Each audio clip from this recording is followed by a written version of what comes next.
여러분들 모두에게 그리스도의 평화가 함께 하시기를 바라겠습니다. 좀 전에는 조금 낯서셨죠? 미국 교회에서는 그 칠드런스 타임이라고 예배를 보는 도중에 보통 저런 그 어린이들의 순서가 있습니다.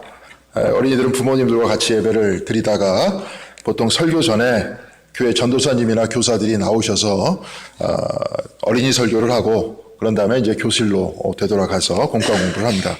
그리고 예배가 끝나면 이제 부모님들과 같이 집으로 돌아가는 그런 것입니다. 근데 오늘 어린이날인데 그 특별 순서를 잠깐 가졌습니다. 어린이날 하면 거의 반사적으로 떠오르는 이름이 있죠. 예, 저는 떠오르는데 방종환 선생입니다.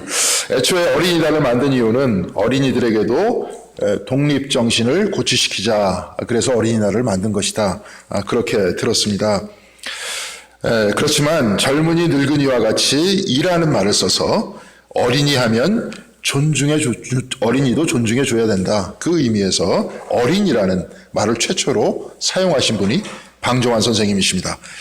어린이란 지역에 따라서 아해라고 하거나 얼라라고 하거나 어린애라고 하거나 어떨 때는 어린 놈이라고 하거나 아예 애새끼라고 하거나 뭐 이런 말로 불렀다는 겁니다. 근데 그가 이런 말을 듣고 했었던 방종환 선생님이 하셨던 유명한 말이 있습니다.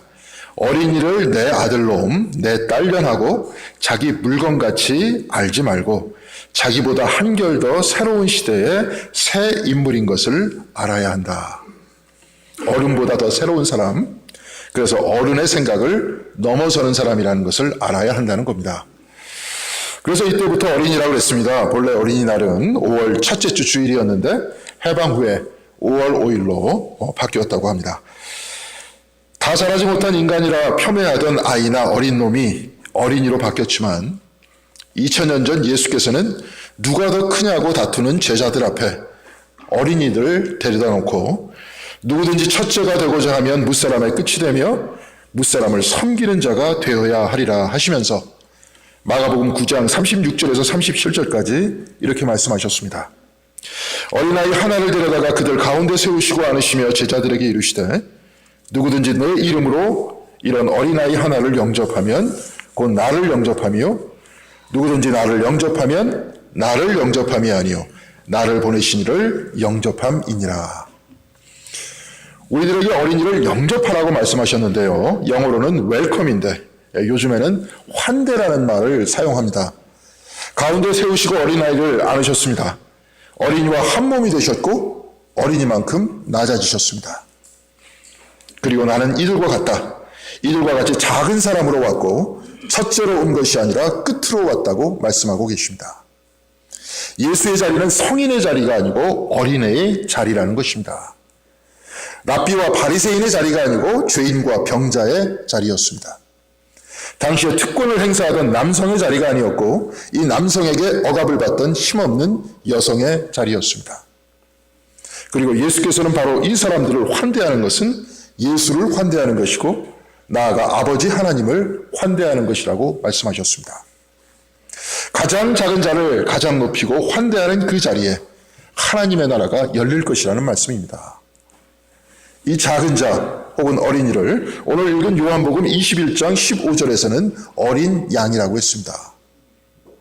주님께서는 베드로와 대면하시면서 나를 사랑하느냐고 물으신 이후에 내 어린 양을 먹이라, 내 양을 치라, 내 양을 먹이라 이렇게 반복해서 말씀하고 계십니다. 특별히 요한복음은 1대1의 만남을 통해서 예수께서 믿음과 깨우침을 주는 그 말씀이 많이 기록되어 있죠. 예수께서는 나다나엘과의 대화를 통해 그를 깨우치셨고 니고데모와의 만남을 통해 거듭남의 비밀에 관해서 깨닫게 하셨습니다. 나면서부터 소경된 사람을 보고 저 사람이 소경된 것이 저 사람의 죄 때문인가 아니면 부모의 죄 때문인가라고 제자들이 물었을 때 예수께서는 저 사람의 죄도 아니요 부모의 죄도 아니고 저 사람을 통해 하나님께서 하시는 일을 나타내려 하신다고 하시면서 그 소경의 눈을 뜨게 하셨습니다. 그리고 제자들과 우리의 영혼의 눈을 열어주셨습니다. 요한복음은 1대1의 만남을 기록하고 있지만 2000년 기독교의 역사 안에서 수많은 사람들이 이 대화를 읽고 또 읽었습니다. 또한 우리는 요한복음을 읽으면서 때로는 니고데모가 되기도 하고 때로는 나다나엘이 되기도 했습니다. 그리고 때로는 제자들이 되기도 하고 때로는 소경이 되면서 오늘 우리 시대 우리와 대면하고 계시는 그리스도 예수와 만나고 있는 겁니다. 오늘 우리가 읽은 요한복음의 본문은 부활하신 예수께서 베드로에게 물으시는 장면입니다. 요한의 아들 시몬아, 너는 나를 사랑하느냐? 시몬이라는 이름은 당시에 흔한 이름이었습니다. 그래서 그의 이름 앞에 요한의 아들 이렇게 부른 것이죠. 붙인 것이죠. 월드컵을 한번 보실 때 혹시 선수들의 이름을 눈여겨보신 분들은 아이슬란드 선수들의 이름을 혹시 보신 분들 있을 겁니다. 이름이 좀 어려운데 제가 그래도 몇 사람의 이름을 한번 찾아봤습니다. 스베리 이그나손, 비르키르 시에바르손, 에밀 할프레드손, 다 뒤에 손자가 붙습니다. 이 손은 영어로는 son이고 아들이라는 뜻이라고 합니다. 그러니까 스베리 이그나손 하면 이그나의 아들 스베리 이런 뜻입니다. 아이슬란드 사람들은 성이 없습니다. 그냥 누구의 아들 누구 이렇게 되어 있는 겁니다. 당시 이스라엘도 마찬가지였습니다. 시몬이라는 이름 앞에 성이 없었습니다. 그런데 시몬이라는 이름이 많으니까 요한의 아들 시몬, 바 요한 시몬 이렇게 부른 겁니다. 막달라 마리아 하면 막달라 지방의 마리아라는 뜻입니다. 마리아라는 이름이 또한 흔하기 때문에 그렇게 붙인 것이죠. 우리식으로 오늘의 말씀을 읽어보면 예수께서는 요한의 아들 시몬아 이렇게 부르신 것은 그냥 이름만 부르신 것이 아니라 정식적으로 성까지 붙여서 그렇게 부르신 겁니다. 그렇다면 오늘 베드로의 대화는 대단히 엄중한 1대1의 대화라는 것을 알 수 있습니다. 마찬가지로 예수께서는 저와 여러분에게 대단히 엄중하게 묻고 계십니다. 공덕교회 교인들아, 나를 사랑하느냐? 최대광, 나를 사랑하느냐? 오늘 본문에서 예수께서는 같은 질문을 3번 던지십니다. 왜 3번 물으셨겠습니까? 혹자는 베드로가 3번 부인했기 때문에 3번 물으신 것이다 이렇게 말합니다. 그럴 수 있습니다.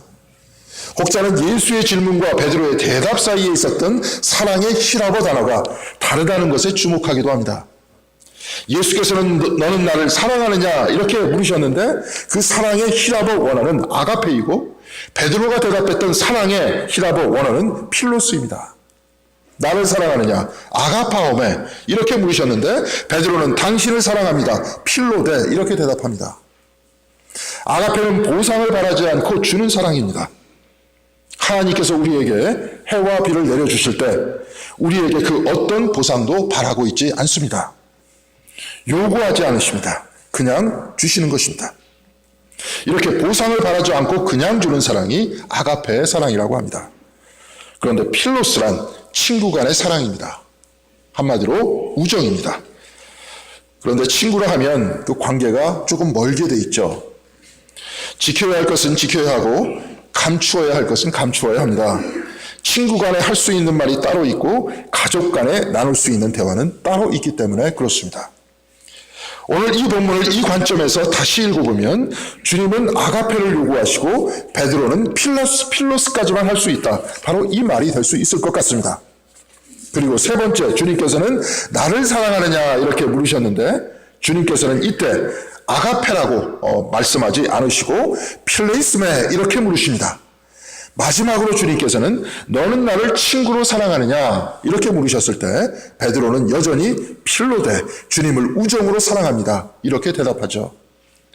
우정으로 주님을 사랑한다 했어도 주님은 여전히 내 양을 먹이라고 말씀하십니다. 그렇다면 예수께서 3번 물으신 이유가 베드로의 눈높이에 맞춰 사랑하느냐고 물으셨다는 것입니까? 이 필로스가 궁극적으로 아가페가 될 때까지 나를 따르라 하신 예수께서 그렇게 말씀하셨습니까? 그럴 수도 있습니다. 모든 해석은 다 열려 있습니다. 성경은 닫혀있는 책이 아니고 열려있는 책이고 기독교의 역사는 열려있는 성경 해석의 역사이기 때문에 그렇습니다. 그런데 오늘 대화의 내용 중 예수께서는 제일 끝에 나를 따르라고 하셨습니다. 바로 그 부분에 저는 집중하고 싶습니다. 예수께서는 나를 따르라고 하셨는데 이미 베드로는 예수를 따르는 사람이 아니겠습니까? 이미 베드로는 예수를 따르는 그의 제자인데 왜 예수께서는 3번 사랑하느냐고 물으시고 마지막에 나를 따르라 이렇게 말씀하셨겠습니까? 그 원인은 베드로의 부인한 것과 연결이 되어 있습니다. 요한복음에 기록된 베드로의 부인을 자세히 읽어보면 공관복음에서와 같이 나는 예수를 알지 못한다 이렇게 되어 있지 않습니다.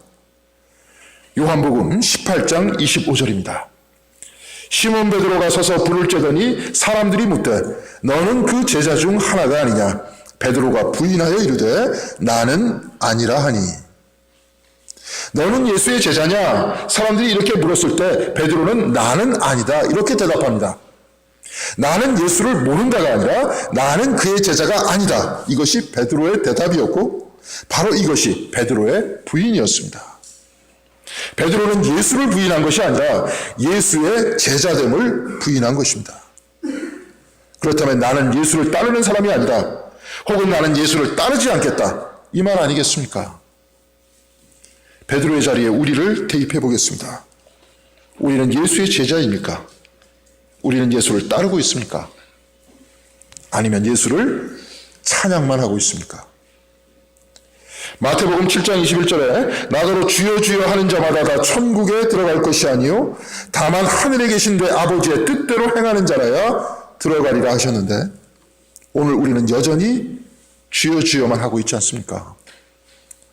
하나님의 나라를 선포하러 주님께서는 오셨는데 주여 주여 한다고 그 나라가 오겠습니까?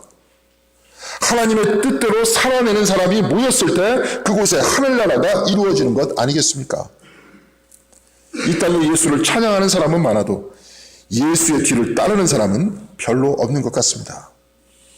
그리고 이 문제는 바로 우리 자신의 문제이기도 합니다. 나는 예수의 제자인가? 아니면 그를 찬양하는 팬인가? 예수께서는 팬들이 천국에 들어가는 것이 아니고 제자가 들어간다고 하셨습니다. 팬들이 모였을 때 하늘나라가 만들어지는 것이 아니고 하나님의 뜻대로 사는 예수의 제자가 모였을 때 하나님의 나라가 만들어진다고 하셨습니다. 그렇다면 너는 나를 사랑하느냐? 이 말은 너는 나의 제자가 될 것이냐? 바로 이 뜻을 품고 있는 것이 아니겠습니까? 제자가 되는 자는 예수를 사랑하는 자이고 예수를 사랑한다면 양을 먹여야 한다. 바로 이 말씀입니다. 그런데 예수의 질문이 3번 이어졌을 때 베드로의 답변은 점점 더 강하게 예 저는 주님을 사랑합니다. 예 저는 주님의 제자가 되겠습니다. 이렇게 이어지지 않습니다. 오히려 가면 갈수록 그는 자신이 없어집니다. 3번째 물으셨을 때 베드로는 근심하여 대답했다고 했습니다. 주님을 사랑한다고 했으나 사랑할 자신도 없고 양을 먹이는 제자가 되라고 했을 때 그럴 자신도 없었습니다. 베드로는 내가 주님을 사랑합니다. 이렇게 대답하지 않았습니다. 내가 주님을 사랑하는 줄 주님이 아십니다. 저는 주님의 제자 되는 것을 부인했습니다. 그러나 주님, 저는 당신을 사랑합니다. 주님, 이 약한 저를 제자로 사용하여 주옵소서. 바로 이렇게 대답하고 있는 겁니다. 목숨의 위협 앞에 주님의 제자라는 것을 부인했던 베드로와 같이 우리도 상황에 따라 내가 필요한 상태에 따라 주님의 제자라는 것을 부인하고 때로는 잊고 때로는 무시하고 지내고 있지 않습니까? 주님을 사랑하는 주님의 팬이지만 주님의 제자가 되지 못하는 것이 아니겠습니까? 그런데 오늘 본문 18절에 예수께서는 이렇게 말씀하십니다. 내가 진실로 진실로 내게 이르노니 내가 젊어서는 스스로 띠띠고 원하는 곳으로 다녔거니와 늙어서는 내 팔을 벌리리니 남이 내게 띠띠우고 원하지 아니하는 곳으로 데려가리라. 과거에는 혼자 띠를 띠고 마음대로 다녔지만 이제는 남이 너에게 띠를 띠울 것이다. 과거에 너는 스스로 네가 원하는 옷을 입고 원하는 스타일로 원하는 대로 살았지만 이제는 이것이 불가능하다. 바로 이 말씀 아니겠습니까? 과거에 예수의 팬이었을 때는 예수를 사랑한다 하면서 원하는 대로 살고 원하는 것을 하고 원하지 않는다고 하지 않았습니다. 그러나 제자가 된 이후에는 원하는 것을 할 수 없고 원하지 않더라도 해야 한다는 말씀입니다. 왜 그래야 되겠습니까? 바로 사랑 때문에 그런 것입니다. 예수께서 베드로에게 3번 물으셨듯이 예수를 사랑하기 때문에, 양떼를 사랑하기 때문에 원하더라도 하지 말아야 되고 원하지 않더라도 해야 되는 것 아니겠습니까? 우리도 결혼하기 전에는 우리가 원하는 대로 살았습니다. 그런데 결혼한 이후에는 내가 원하지 않는 일도 해야 되고 내가 원하지 않는 말도 해야 하는 것 아니겠습니까? 가족을 사랑하기 때문에 그런 것이죠. 베드로에게 원하지 않는 삶을 살게 될 것이라고 하시면서 예수께서는 나를 따르라고 하십니다. 예수의 길을 따라가면서 자기가 하고 싶은 일들을 제쳐두고 양을 먹이는 것이 베드로의 일이고 바로 저와 여러분의 일이라고 주님께서는 말씀하고 계신 것입니다. 예수께서는 베드로가 2팔을 벌릴 것이라고 하셨습니다. 본문에도 기록되어 있듯이 베드로가 어떻게 하나님께 영광을 돌릴 것인지 말씀하고 계신 것이라고 전하고 있습니다. 성경에는 기록이 없지만 교회의 전승에는 베드로가 로마에서 십자가에 거꾸로 달려 죽었다고 하죠. 이 전승을 소설로 쓰고 영화로 만든 것이 쿼바디스라는 영화입니다. 영화를 보신 분들은 끝장면에 사자밥이 되고 있는 사람을 향해서 외치는 그의 감동적인 설교를 기억하실 것입니다. 로마에 있는 기독교인들이 네로에게 붙들려 죽어갈 때 성도들은 베드로에게 로마를 떠나라고 말합니다. 예수와 같이 있던 사도가 살아야 복음이 계속 전파될 것이기 때문입니다. 로마를 떠나 길을 가던 베드로는 저 반대편에서 머리에 가시관을 쓰고 걸어오시는 주님을 만납니다. 이때 베드로가 외칩니다. 쿼바디스 도미네, 주여 어디로 가시나이까? 이때 주님께서는 이렇게 말씀하십니다. 나는 네가 두고 온 로마의 성도들을 위해 다시 십자가에 못 박히러 간다. 이때 베드로는 대답합니다. 주여 어디로 가시나이까? 주여 저를 용서하여 주옵소서. 저는 로마의 성도들과 함께 하겠습니다. 그들과 함께 죽겠습니다.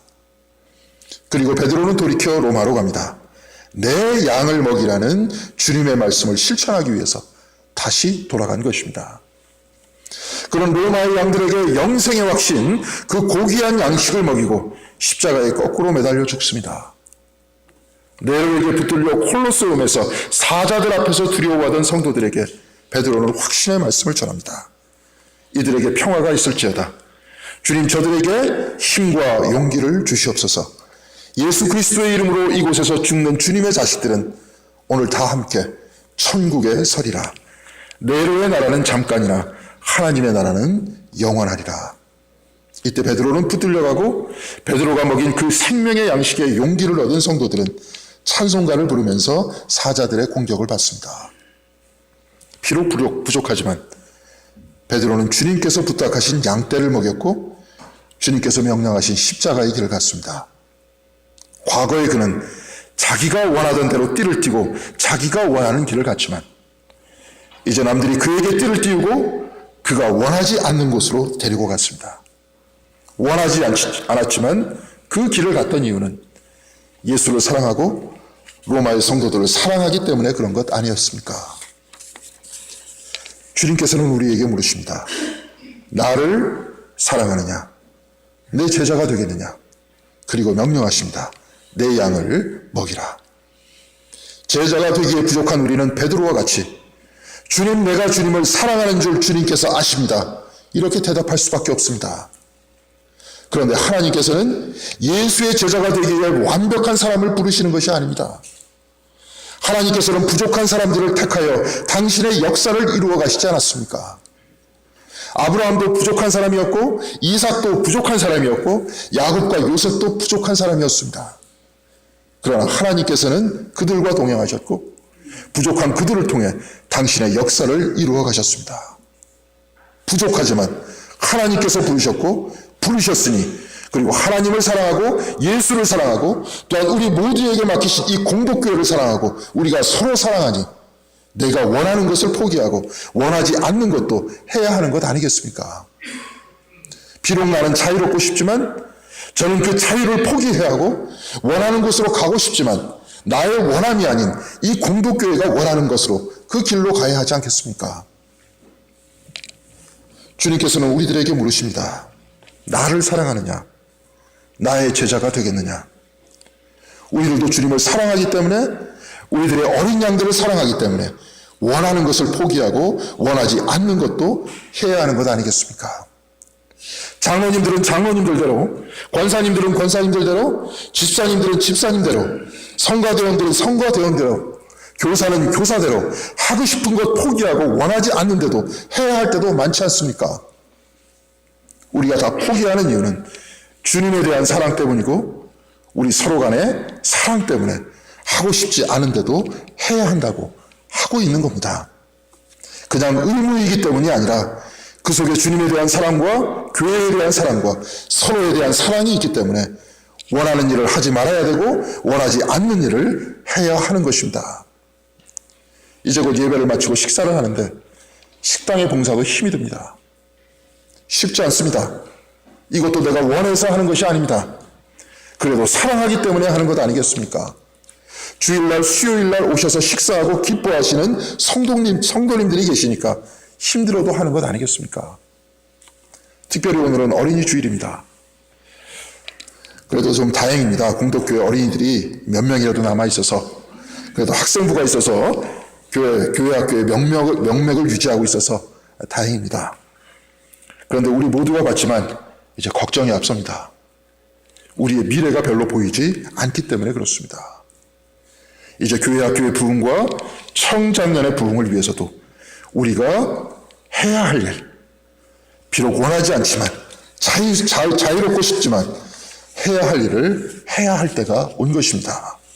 그냥 가만히 있고 싶지만 우리도 전도해야 할 것이고 특별히 인가기도를 위해서 기도해야 할 것입니다. 제자가 될 것이냐? 주님께서는 물으시고 베드로가 대답했을 때 주님께서는 양을 먹이라고 하셨습니다. 말씀으로 우리의 어린 양들을, 우리의 자식들을 먹여야 하지 않겠습니까? 사랑하는 성도 여러분, 주님께서는 여러분들을 사랑하십니다. 여러분은 주님을 사랑하십니다. 이제 주님께서는 우리 모두에게 제자가 되라고 하십니다. 이제 이 공동교회가 주님의 명령을 따르는 주의 제자의 공동체가 되기를 바랍니다. 또한 여러분들의 가정이 주님을 따르는 제자의 가정이 다 되시길 바랍니다. 사랑하는 성도 여러분, 나를 따르러 가신 주님을 따라 날마다 십자가를 향해서 한 걸음 더 걸어가셔서 사랑으로 다시 살아나는 주님의 제자들이 다 되시기를 주님의 이름으로 간절히 기원드리겠습니다. 기도하시겠습니다. 너는 나를 사랑하느냐? 주님, 우리 모두에게 물으시는 이 질문에 우리가 비록 부족하여서 대답하기 힘들지만 주님께서는 우리가 주님을 사랑하는 줄을 아십니다. 때로 그 믿음이 약하여 쓰러지고 때로 주님을 모르는 척 세상과 하나 된 우리 자신을 고백합니다. 주님, 그럼에도 불구하고 우리는 주님을 사랑합니다. 때로 용기 없고 때로 믿음 없고 때로 약한 우리들을 불쌍히 여겨주시고 위로하여 주시옵소서. 이 부족한 우리들에게 어린 양을 먹이라고 하신 주님, 우리 모두로 하여금 주님의 양떼를, 주님의 어린 양을 양육할 수 있도록 인도하여 주시옵시고 이곳에 계신 성도님들 말씀과 삶으로 그 어린 양을 먹이게 하여 주시옵소서. 이 공덕교회에 미래가 있기를 원합니다. 주님을 사랑하는 어린이들이 말씀과 삶을 배우는 곳이길 바랍니다. 이곳에 아프고 지친 몸을 이끌고 오신 성도님들 주님의 사랑으로 위로하여 주셔서 힘주시는 주님을 만나고 돌아가는 오늘 하루가 되게 하여 주시옵시며 우리 모두에게 기쁨과 희망을 안겨 주시옵소서. 이 모든 말씀 우리 주 예수 그리스도의 이름으로 기도드렸습니다. 아멘.